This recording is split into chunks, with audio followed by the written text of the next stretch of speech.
from Uttar Pradesh, and we are getting to know that Bareilly Municipal Corporation is holding demolition drive over illegal encroachment outside some shops in a specific market.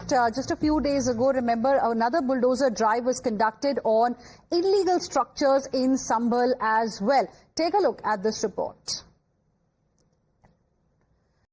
Okay, we'll try and get you that report from my colleague Abhishek from Bareilly in just a bit, but this is the latest update coming in. A couple of days ago, we saw bulldozer action on illegal structures in Sambhal, and now we are getting to know that there is, in fact, a demolition drive that's currently underway, and some illegal encroachment is being targeted. It's happening outside some shops in Sailani market in Bareilly. We have Abhishek Raj, my colleague, who's joining us live right now for more on this. Abhishek, what more details can you share with us about the demolition drive that's currently underway in Bareilly?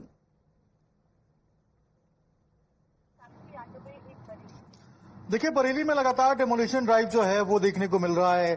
3 दिन पहले भी हमने देखा था कि एक bulldozer action जो है वो एक इलीगल जो चार्जिंग स्टेशन था ई रिक्शा का वहां पे था, और अभी अगर हम बताएं आपको तो अभी भी जो बुलडोजर एक्शन है वो तमाम उन इलाकों पे चल रहा है जहां जहां इंक्रोचमेंट ड्राइव चल रहा था। 26 सितंबर को जो घटना हुई थी, जो हिंसा हुई थी, उसके बाद तमाम वो इलाके जो कि हिंसा प्रभावित क्षेत्र है, यहाँ पर जहां जहां हिंसा हुई थी वहां पर जो बुलडोजर एक्शन है वो अब देखने को मिल रहा है। ये जो इलाका है सलानी का, ये भी शामतगंज चौराहे के पास आता है। शामतगंज चौराहा जहां पर साल 2010 में भी हिंसा हुई थी, और इस बार भी 26 सितंबर को जो है वो पत्थरबाजी की घटना को अंजाम दिया गया था। उसी इलाके के आसपास जो है जो शालम का इलाका था, वहां भी जो दुकानें थी, जो दुकानों के बाहर अवैध निर्माण किया गया था, वहां पर जो बुलडोजर एक्शन है वो देखने को मिला है। और प्रशासन की टीम जो है वो पूरी पुलिस बल के साथ वहां पहुंची थी, और जो ऊपर का शेड का एरिया था, जो इंक्रोचमेंट लोगों ने किया हुआ था, उसके ऊपर जो बुलडोजर है वो चलाया है। इसके अलावा तमाम वो इलाके चिन्हित किए गए हैं जहां जहां पर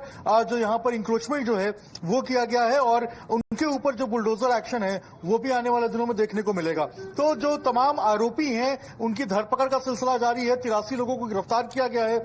जहां जहां पे अतिक्रमण है वहां पर बुलडोजर एक्शन या सीलिंग की जो कार्रवाई है वो देखने को मिल रही है। तो बरेली के अंदर जो एक्शन है वो बिल्कुल अभी भी जारी है, और हर दिन जो नए अपडेट, नए जो एक्शन है वो यहाँ पर देखने को मिल रहे हैं। जी अभिषेक, आप हमारे साथ बने रहिए। We have RP Singh of the Bharatiya Janata Party joining. Okay, we have IP Singh of the Samajwadi Party joining us on the broadcast as well. Good afternoon, Mr. IP Singh. Thank you very much for speaking with us here on Times Now. Your first reaction to what we are seeing happening in Bareilly, bulldozer action.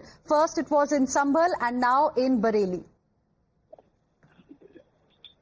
देखिए, भारत के chief justice of India Shri RV Gavai ji Mauritius में हैं, और उन्होंने बहुत साफ तौर से सरकार के लिए कहा कि जो नवंबर 2024 में बुलडोजर को लेकर सुप्रीम कोर्ट ने अपना फैसला सुनाया था, उस पर उन्होंने कहा कि सरकार के साथ जज और जूरी जल्लाद नहीं बन सकती।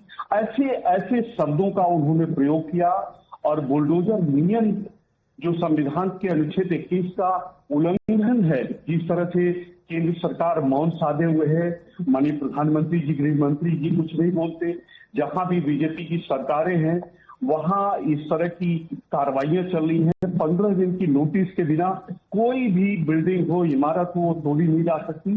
अगर कोई इस तरह का गुनाह कोई अधिकारी करता है तो उसके ऊपर खर्च का पूरा पुनर्निर्माण का खर्च उससे दिया जाएगा। और कोर्ट ने बहुत ही साफ तौर से कहा कि अधिकारी जज नहीं बन सकते। सवाल ये है कि जब इस तरह की गंभीर बातें माननीय सुप्रीम कोर्ट लगातार कह रही है कि भाई बेंच को ये 15 दिन का समय देना होगा, बार बार ये कहा जा रहा है कि नहीं साहब आप जज नहीं बन सकते। तालिबान और लोकतांत्रिक सरकार में यही फर्क है कि तालिबान जो संस्कृति है वो न्यायपालिका को नहीं मानती, इमीडिएट एक्शन कार्रवाई करती है और सजा दी जाती है। लेकिन भारत एक लोकतांत्रिक देश है, और लोकतांत्रिक देश में न्यायपालिका का अपना मतलब है। अगर ये यही करना है तो निचली 18,000 जो अदालतें हैं, जो हाई कोर्ट है, उन सभी में बीजेपी को ताला डलवा देना चाहिए। और योगी आदित्यनाथ जी जैसे लोग जिस तरह की भाषा बोल रहे हैं, मेरी अपनी इस इस उम्र में आज तक मुख्यमंत्री की ऐसी भाषा नहीं सुनी। ओके। आप बताइए, हर इस देश का नागरिक है, मुसलमान यहीं पैदा हुआ, आप क्या उनको किस तरह का व्यवहार आप कर रही है? किस तरह के आपने इरफान सोलंकी को बेगुना आपने 3 साल सलाखों के पीछे रखा। ओके, आईपी सिंह जी आप बने रहिए हमारे साथ, क्योंकि आप कुछ सवाल पूछ रहे हैं बीजेपी से। तो हमारे पास राकेश त्रिपाठी भी जुड़ रहे हैं भारतीय जनता पार्टी के।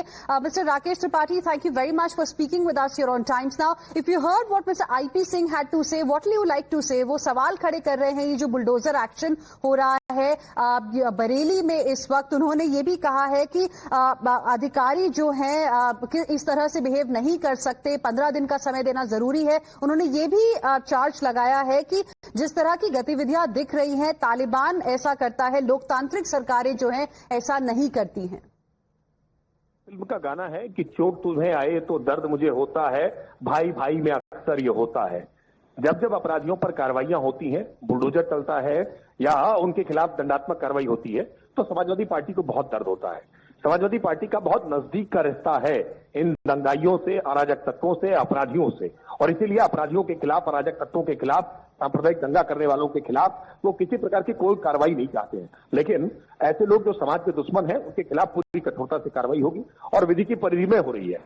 उस कार्रवाई करने के लिए बुलडोजर का एक्शन हो या अगर पुलिस पर कोई गोली चलाए तो ऐसा दुस्साहस करे तो उसका एनकाउंटर में मार गिराना हो, ये उत्तर प्रदेश की पुलिस को हाथ बांध करके नहीं रख सकते हैं, उत्तर प्रदेश की पुलिस को कमजोर नहीं रख सकते हैं। प्रशासन पूरी सख्ती के साथ ऐसे लोगों को निपटने का काम करेगा जो सांप्रदायिक सद्भाव के लिए खतरा है, जो कानून व्यवस्था को चुनौती देने का काम करेंगे, जो पुलिस पर गोली चलाने का दुस्साहस करेंगे, ऐसे लोगों के खिलाफ कठोरता से कार्रवाई होगी। बरेली में जो लोग हाथों में पत्थर लेकर के निकले हुए थे, उनके अधिकारों के लिए समाजवादी पार्टी लड़ रही है। समाजवादी पार्टी चाहती थी कि बरेली में दंगा हो, समाजवादी पार्टी चाहती थी कि बरेली में आग लगे, वहां आगजनी हो, कर्फ्यू लगे। हम ये नहीं होने दे सकते हैं। उत्तर प्रदेश में आज हमने पूरी तरह से सांप्रदायिक दंगे को खत्म करने का काम किया है। ये कठोर इच्छा शक्ति से हुआ है, अपराधियों के प्रति उदारता बरतने से नहीं हो सकता। जी राकेश त्रिपाठी जी आप बने रहिए हमारे साथ। आईपी सिंह, आप क्यों कुछ कहना चाहेंगे, क्योंकि ये जो एक्शन हो रहा है ये उन लोगों के खिलाफ हो रहा है, बीजेपी का कहना है, जो दंगों में इन्वॉल्व थे, जिनकी जो एक्टिविटीज हैं कहीं से भी प्रो इंडिया तो नहीं दिख रही थी। पत्थरबाजी हो रही थी, कॉप्स को अटैक किया गया था, बाहर से लोग आए थे, पीस को माहौल जो था, माहौल अच्छा जो बना हुआ था उसको खराब करने की साजिश थी उनकी। Okay, we've lost that connection with Mr. IP Singh. We'll try and reconnect with him and get you more reactions. Rakesh Tripathi ji, thank you very much for your perspective on this particular story. We have Dr. MP Arya, BJP MLA from Nawabganj, Bareilly, also joining us on the broadcast. Dr. MP Arya, thank you for speaking with us here on Times Now. Can you tell us a little bit more about the bulldozer action that's currently underway in Bareilly? देखिए, ऐसा है कि कोई भी अपने हाथ में कानून नहीं ले सकता है। उत्तर प्रदेश की माननीय योगी आदित्यनाथ जी की सरकार 100% कानून सम्मत काम करती है। ये जो काम मौलाना तौकीर रजा ने अपने अनुयायियों को इकट्ठा करके बरेली का माहौल बिगाड़ने का शुरू किया, यहाँ दंगे की पूरी योजना थी। उनके हाथों में पत्थर थे, हथियार थे, धारदार हथियार थे और साथ में तमंचे जैसे हथियार थे और इसको लेकर के वो यहाँ दंगा कराना चाहते थे। सरकार ने बिल्कुल कानून सम्मत काम किया है और जो दोषी हैं उनके साथ इस तरह के काम होना भी चाहिए। ये जो दुकानें ढाने की बात चल रही है ये बिल्कुल अवैध है। नाले पर बनाई हुई दुकानें हैं या फिर सरकारी जमीन पर बनाए हुए निर्माण हैं।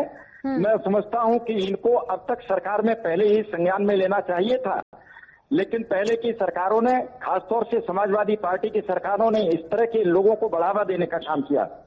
आज माननीय योगी आदित्यनाथ जी की सरकार है जो कानून सम्मत काम कर रही है और ये जो काम हो रहे हैं बिल्कुल ठीक हो रहे हैं। सरकार किसी भी स्थिति में बरेली को दंगे में नहीं झोंक सकती है। All right. Mr. Arya, thank you very much for speaking with us here on Times Now and sharing with us your perspective. So there's bulldozer action that's currently underway in Bareilly, and those are the visuals that we are getting for you from Bareilly in Uttar Pradesh. We will slip into a very, very short break right now. We'll be back with lots more. Stay with us.